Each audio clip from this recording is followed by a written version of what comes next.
Hi guys, welcome to this week's Lift talky-bit. I hope you're all doing really well.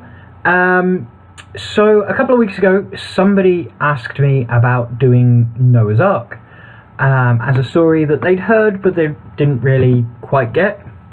So I thought that's what we're going to do this week. So how it's going to work is, because it's such a well-known story, I thought we'd start with a quick quiz.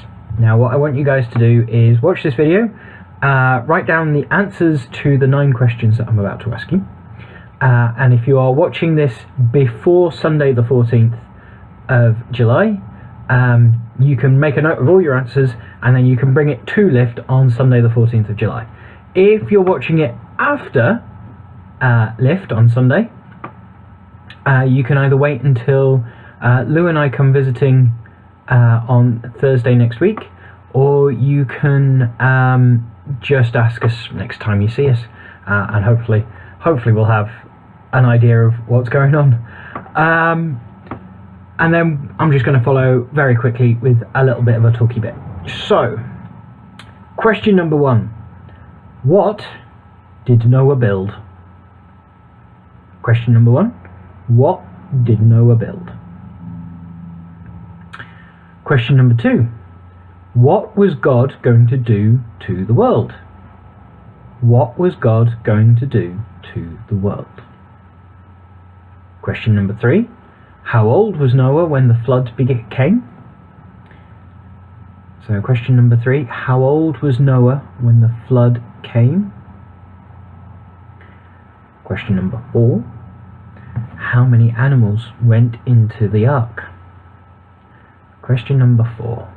How many animals went into the ark?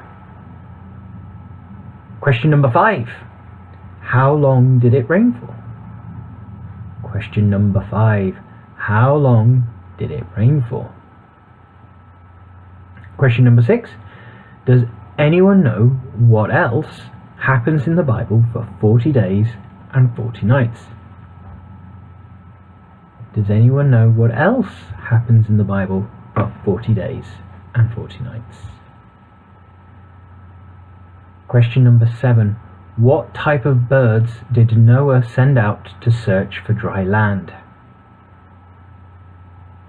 Question number 7. What type of birds did Noah send out to search for dry land? Bit of a hint, there were 2 of them. Okay. Question number 8.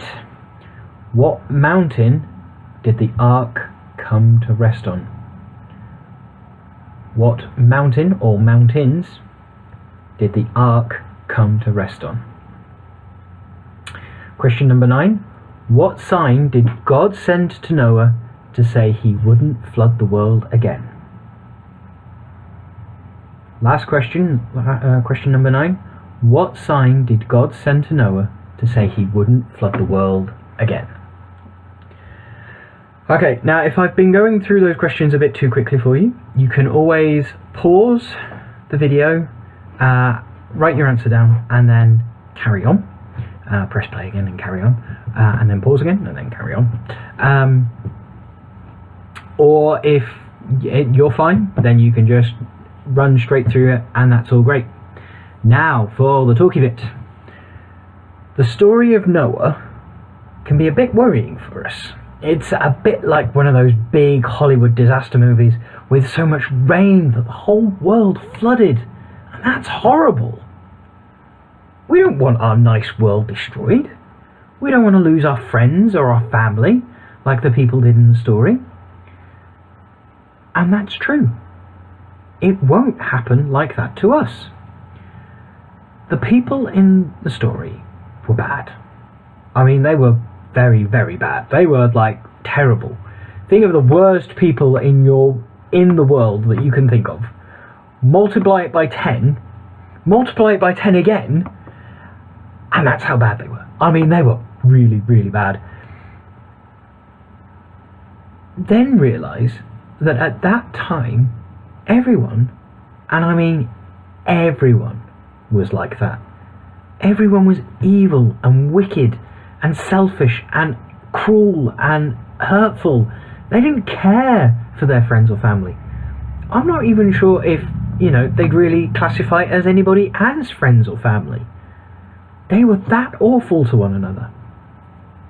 Only Noah, only one person, was found to be good and to love God. And it was because Noah was good that God chose him to be saved and to help make the earth all lovely again. If God had done nothing, Noah and his family might have been the last good people to ever live. After Noah, there might have been no one else who was good anymore. Now that would have been a disaster. And that is why God saved Noah. God saved Noah so the good could continue. So the good could grow through his descendants. It could grow through Abraham and Moses and eventually through Jesus. There's this really lovely verse in the middle of the story in Genesis 8 verse 1, and it's our phrase that pays for this week, so it's a good verse to try and remember. God did not forget about Noah. God remembered Noah. Noah was part of God's plan. Throughout the Bible we can see God at work. Throughout history of the church we can see God at work. And now through each of our lives, if we love God, God will remember us, and we can see God at work in our lives. God's all about sorting things out and making things right. The focus of our story is about God saving Noah and his family because they loved God. God saved Noah just like God saved the Israelites from Pharaoh in Egypt. And Jesus loves and saves each and every one of us. Now, I think that's a really good place to leave it for this week. Okay? Just want to make sure that everybody's aware that you can't earn God's love. It's a free gift. Okay? Us wanting to be loving and kind isn't a way of us earning God's love, but it's a way of showing God's love. If you've got any questions, if you're not sure about anything, please do ask me or Lou or Caitlin, and we will try and answer your questions. And I just want to encourage everybody that each and every day, if we try and do something that shows we love God by doing something loving for the people around us. It could be something as simple as saying good morning to somebody. It could be as easy as doing the dishes without being asked. It could be something as easy as taking the dog for a walk without being asked. Or telling your mum that you love her. Or telling your dad that you love him. Okay guys, thanks very much for listening. I hope that wherever you are, you're happy and you're safe and you're great. And that I will see you soon. Take care guys. God bless. Bye.